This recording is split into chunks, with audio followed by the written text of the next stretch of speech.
Good morning, good afternoon, good evening, wherever you are watching this out there on the World Wide Web. This is Jeremy Geelan for SYS-CON TV. I'm here at 12th Cloud Expo, New York. And it wouldn't be a Cloud Expo without Andrew Hillier, CTO of CiRBA. Welcome, Andrew, for the 97 millionth time. It's great to be here again. Great show. And what is most incredible about you guys is you have another new release to go with this Cloud Expo. Are we like perfectly in sync?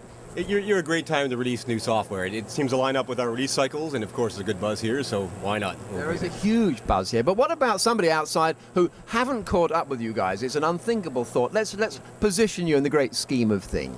Well, as you know, we're analytic software. We're designed to analyze all the supply and demand in an IT environment, virtual environments, clouds, and we look at ways to optimize that. So the product will figure out how to play Tetris with the environment to figure out the best placements for workloads, the best resource allocations, and the net result is it drives up density, drives down risk, saves people a lot of money. That's really core to what we do, and part of that is predictive analysis to say, we're not only looking at it right now, we know what's coming down the pipe. New workload demands, new releases, and we'll factor that into the models and say, okay, here's a very accurate view of your next 30, 60, 90 days.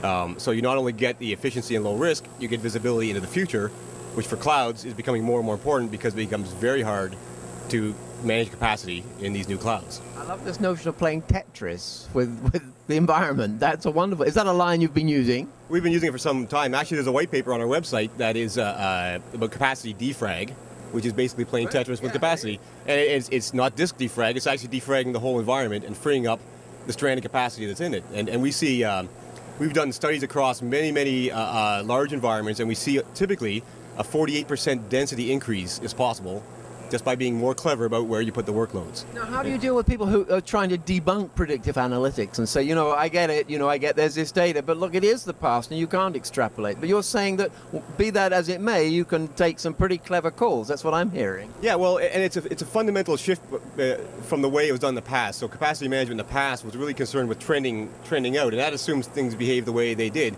In clouds, of course, that's not necessarily true, and in clouds, that's really not true.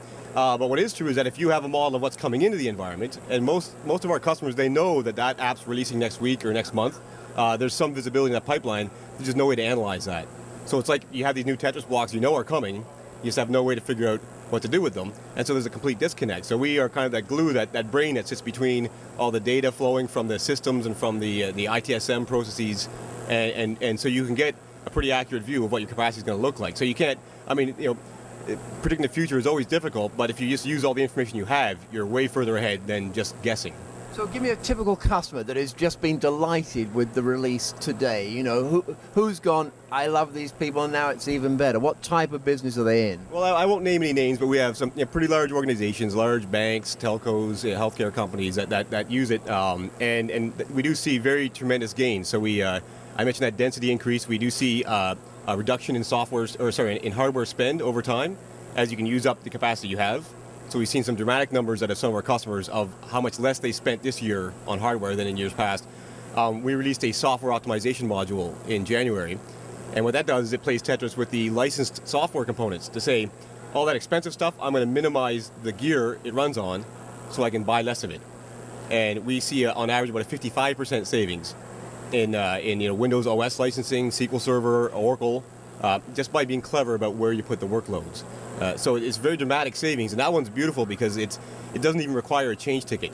It's just moving the VMs around will minimize the footprint of the expensive software. So it's a very elegant, policy-based approach to minimizing the cost. So the bottom line here for the viewers is really quite simple. If you didn't know about you guys, or if you did but you're not yet using you guys, you've got to be nuts.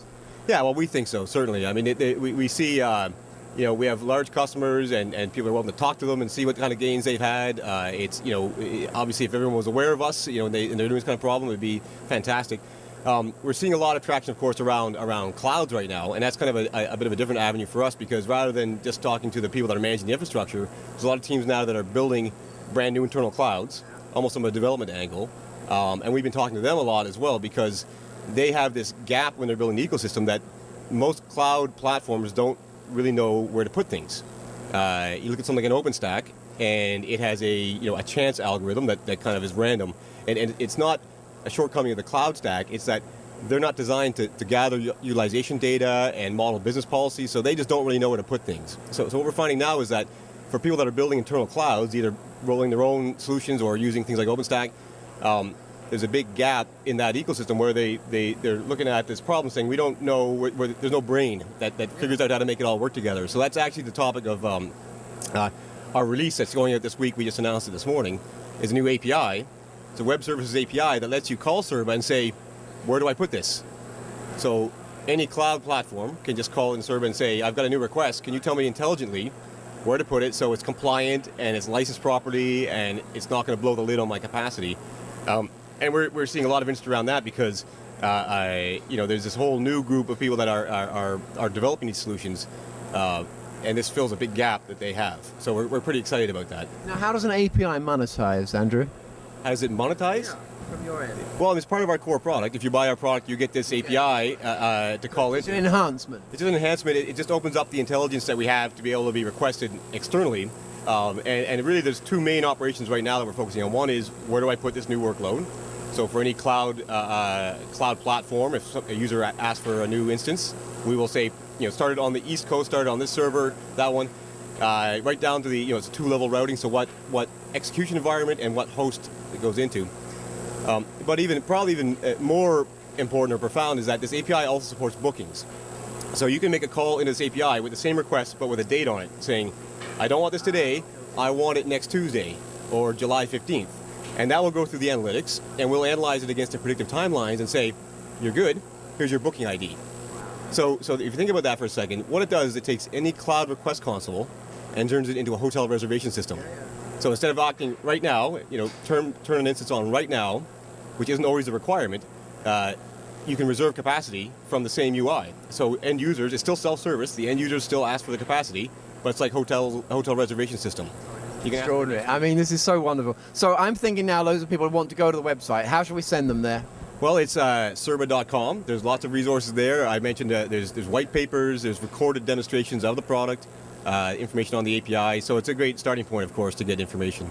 Do it now. Turn off this video, even though it's Andrew himself telling you to go there. Go now. Andrew Hillier, CTO of CiRBA, thanks so much for talking to us, and thank you for joining us out there on the World Wide Web.